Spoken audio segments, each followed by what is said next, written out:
नमस्कार दोस्तों। उम्मीद करती हूँ आप सभी अच्छे होंगे।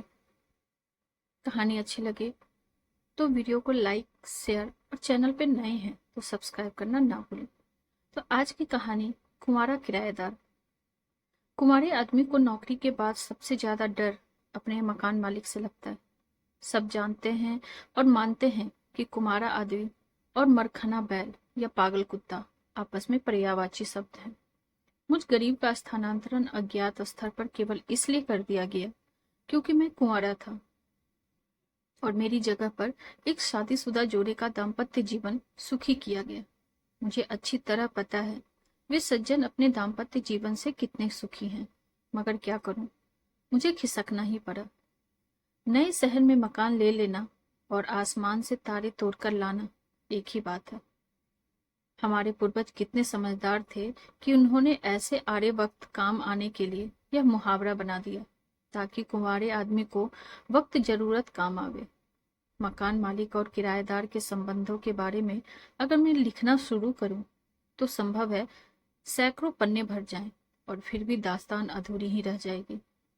मेरा पुराना मकान मालिक बड़ा सज्जन व्यक्ति था। उसको केवल इस बात पर ऐतराज था कि मेरे यहाँ आने वाले मेहमान हाजत का इंतजाम अन्यत्र क्यों नहीं करते। आप विश्वास कीजिए, मैंने अपने सभी रिश्तेदारों को यह बात लिख दी और उसके बाद आज तक मेरे यहाँ कोई मेहमान आने की गुस्ताखी नहीं कर सका। नहीं तो इस महंगाई में जिंदगी जीना काम खामखा एक गले में फंसी रस्सी है और मेहमान भगवान बचाए। मैं बह गया था। वापस लाइन पर आता हूँ। कुंवारा किराएदार शहर में मकान ढूंढ रहा था। हाँ, तो ढूंढ रहा है और ढूंढता रहेगा। पहले ही रोज बस साहब, मजा आ गया। एक मकान पर टू लेट की तख्ती देखकर घुस गए। अंदर से एक औरत आई। मैंने कहा, माता जी, आपको मकान किराए पर देना है। वो बिगड़ गई। मुझे 100 गालियां देते हुए कहने लगी, मैं आपको माता जी लगती हूँ? चले जाओ, गेट आउट। इसके पहले कि मैं अपनी गलती के लिए क्षमा मांग पाता, उन्होंने भड़ाक से दरवाजा बंद कर दिया। साथ ही मेरी किस्मत के दरवाजे पर भी शटर गिर गया। मैंने एक और दरवाजा खटखटाया। वहां से एक प्रौढ़ बाहर आए।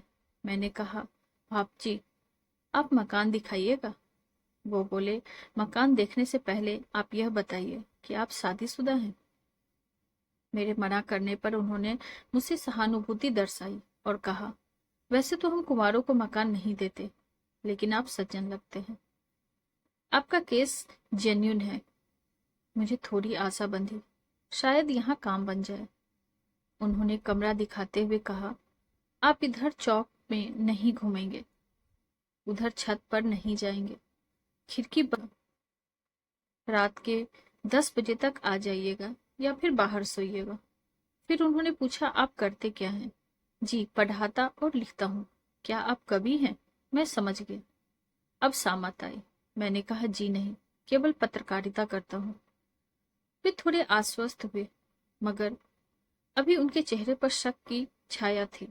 मैंने शक दूर करने के लिए उन्हें सिगरेट पेश की। मुफ्त की सिगरेट ने अपना कमाल दिखाया।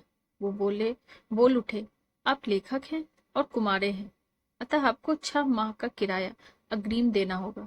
मैं किराया देने के लिए तैयार होने लगा, मगर त्रिशंकु की तरह आसमान में ही लटक गया, क्योंकि मकान मालकिन आवाज सुनकर बाहर आई और हमारे फटे में टांग उड़ाने लगी। हमें अपना मकान किसी घर गृहस्थी वाले को देना है। मेरे अनुनय विनय से वह कुछ पिघली।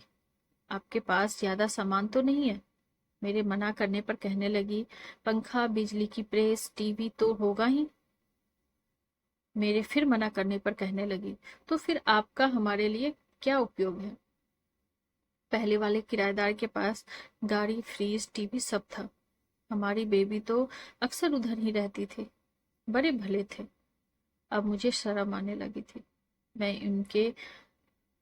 इनकी बीबी के क्या काम आ सकता हूँ, मैंने सोचने लगा। अचानक मुझे याद आया, आपकी बेबी तो पढ़ती होगी। हाँ हाँ, 3 साल से बीए में पढ़ रही है। बड़ी इंटेलिजेंट है, मगर पता नहीं कैसे हर बार 1-2 नंबर से रह जाती है। तो तो अगर आप मुनासिब समझे तो मैं बेबी को पढ़ा दिया करूंगा। वे बड़ी खुश हुई। हाँ, मुझे मास्टर की जरूरत भी थी। मुफ्त का मास्टर व दुगुना किराया पाकर वे लोग बड़े खुश हुए। जंगल की आग की तरह यह खबर कॉलोनी में फैल गई कि एक कुंवारे आदमी को पापा जी ने किराए का दर्जा दे दिया।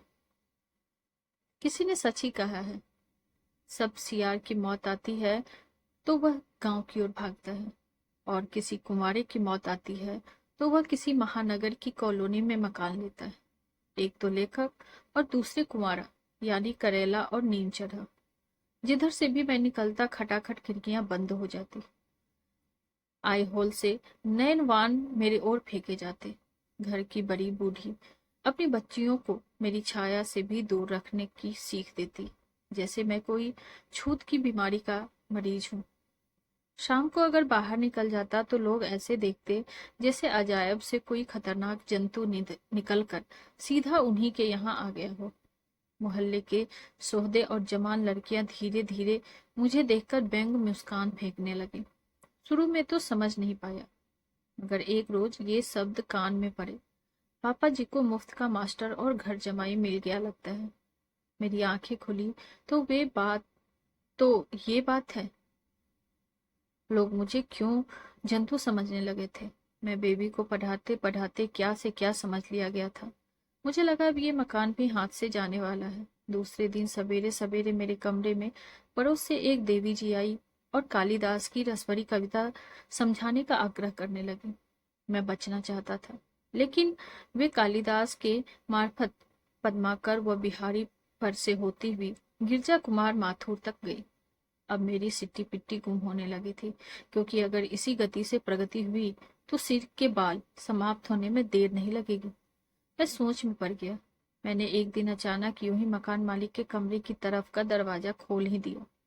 बस मकान, कॉलोनी और मोहल्ले भर में तूफान आ गया। मुझे बदमाश, लुच्चा और न जाने क्या क्या कहा जाने लगा।